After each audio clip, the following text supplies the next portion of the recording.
Good morning students, I am Amita Seth. Welcome to in BBB and online classes, and we were reading chapter Silk Road for class 11th. Okay, so till now we have read about the journey of Satan and the narrator, and as well as the Daniel who had left for लाशा okay so अब यहाँ पर सिटान और जो narrator हैं वही हैं और लेक मानसरोवर तक वो पहुँच चुके हैं।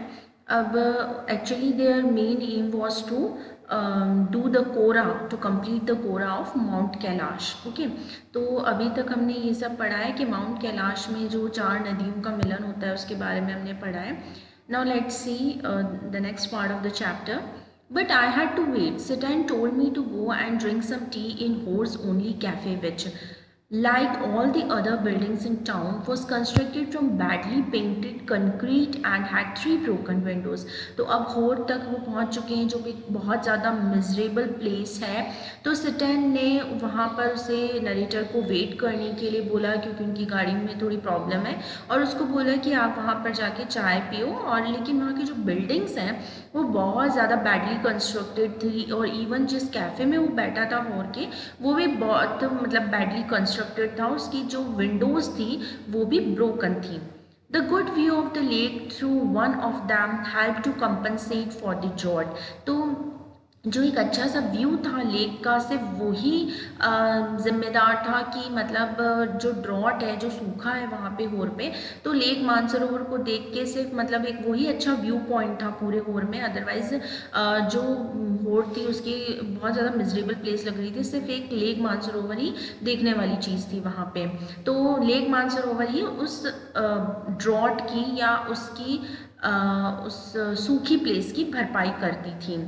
I was served by a Chinese youth in military uniform who spread the grease around on my table with a filthy rag before bringing me a glass and thermos of tea. So मुझे वहाँ पर cafe में एक Chinese जो था waiter था जिसने military uniform पहनी हुई थी, और उसने सबसे पहले आके गंदे से, फिल्थी मीन्स गंदा सा कपड़ा, रैग मीन्स जिस कपड़े से हम साफ़ सफाई करते हैं, फटा पुराना सा कपड़ा, तो एक गंदे से कपड़े से उसने पहले उसकी टेबल साफ़ करी और उसके बाद में एक ग्लास और एक थर्मस ऑफ टी उसे लाकर सर्व किया। Half an hour later, Satan relieved me from my solitary confinement, and we drove past a lot more rocks and rubbish westwards out of the town towards Mount Kailash. आधे घंटे बाद सटैन उसे लेने आ गया, जो कि अकेला बैठा था, नरेटर वहाँ पे उसे लेने के लिए आ गया, और फिर वो आगे रॉक्स की तरफ और वेस्टवर्ड्स की तरफ चल पड़े, और माउंट कैलाश का जो उन्हें की तरफ जो जाना था वो उस राह के लिए चल पड़े। My experience in Hor came as a stark contrast to the accounts I would read of earlier travelers' first encounters with Lake Mansarovar. तो मेरा उनका जो नरेटर का एक्सपीरियंस था होर में वो बहुत ही अलग था। जैसे कि बाकी के लोग आके जो ट्रैवलर्स हैं जिन्होंने मानसरोवर को पहले ट्रैवलिंग कर चुके हैं वो लोग, उनका काफ़ी अलग एक्सपीरियंस था, लेकिन इन कॉन्ट्रास्ट हम देख सकते हैं नरेटर का काफ़ी बहुत एक स्टार्टिंग एक्सपीरियंस था उनका काफ़ी।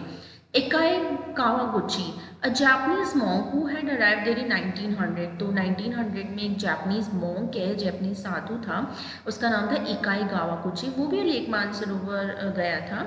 was so moved by the sanctity of the lake that he burst into tears। और वहाँ पर उस लेक की पवित्रता को देखकर वो इतना ज़्यादा मतलब खुश हुआ कि उसे रोना आने लगा। A couple of years later, the hallowed water had a similar effect on Seven Haddon। फिर कुछ couple of years बाद, कुछ सालों बाद, ये जो पानी है उसका, जो लेक मानसरोवर का, उसका सिमिलर सेम इफेक्ट रहा स्वीडन हैडन पे, जो कि स्वीन हैडन जो कि एक स्वीड थे, who wasn't prone to sentimental outburst. और वो मतलब बहुत ज़्यादा सेंटी तो नहीं हुए, लेकिन हाँ उनका भी सिमिलर ही था। वो उस लेक मानसरोवर को देखो काफ़ी मतलब टची हो गए थे, ठीक है। लेकिन इन कॉन्ट्रास्ट अगर देखा जाए तो जो नरेटर है वो बहुत ज़्यादा सेंटिमेंटल नहीं हुए लेक मानसरोवर को देखकर, बट उनका ये था कि होर में देखने वाली एक चीज़ सिर्फ लेक मानसरोवर ही थी regarding the view point. It was dark by the time we finally left again। अब अंधेरा हो चुका था और हमें वापस जाना था, तो हम चल रहे थे। And after 10:30 PM we drew up upside a guest house in Darchin. अब होर से नरेटर और सिटन कहाँ पहुँच चुके हैं? दार्चीन पहुँच चुके हैं। तो लगभग रात के 10:30 बज चुके हैं। For what turn out to be another troubled night. अब पता नहीं कि उन्हें ये नहीं पता था कि ये जो 10:30 बजे वो दार्चीन पहुँचे हैं, ये जो आने वाली रात है वो भी बहुत ज़्यादा परेशान करने वाली रात होगी। Kicking around in the open air, rubbish, damp that passed for the town of the Horde had set off my cold once more, though if truly cold, it had never quite disappeared with my herbal tea. So अब जो actually इतने open air से वो आए थे, होर का जो क्लाइमेट था वो काफ़ी अलग था, तो उसे नरेटर को कोल्ड हो गया, है ना। और ऐसा कोल्ड हुआ कि इस बार तो हर्बल टी पीने से भी शायद वो जाने वाला नहीं है। One of my nostril was blocked again, फिर उसकी एक नाक बंद हो चुकी थी। And as they lay down to sleep I wasn't convinced that the other would provide me with sufficient oxygen. तो जैसे ही वो सोने के लिए लेटता, वैसे ही उसे लगता बहुत अनकंफर्टेबल फील करता। वो ऐसा लगता कि जो दूसरा उसका नॉस्ट्रिल है वो उसको सांस लेने में हेल्प नहीं करेगा, और वो बहुत अनकंफर्टेबल होकर वापस उठ के बैठ जाता। My watch told me I was at 4760 metres. तो उसने जब अपने वॉच में देखा तो वो सी लेवल से 4760 मीटर्स अबाव था। I was in much higher than Rawo. तो रावो में तो 5000 लगभग की हाइट पे था। अब हाइट भी कम है, लेकिन फिर भी जो है उनको ऑक्सीजन की डेफिशिएंसी के कारण जो है काफ़ी ब्रीदिंग प्रॉब्लम, रेस्पिरेटरी प्रॉब्लम हो रही है। फिर जो नरेटर है उसको कोल्ड भी हो चुका है। And there I had been gasping for oxygen several times every night.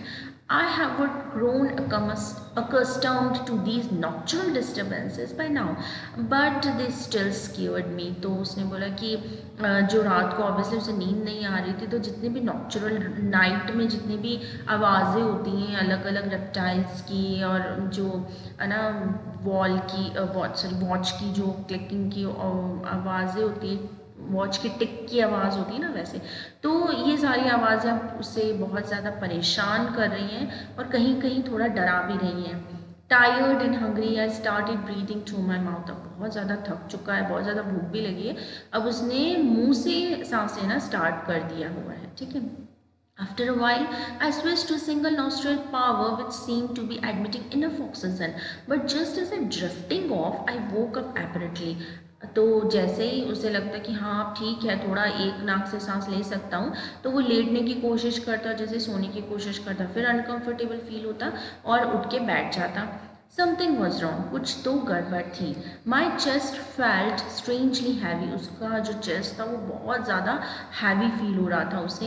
And I sat up a moment, I cleared my nasal passages almost instantly and relieve the feeling in my chest.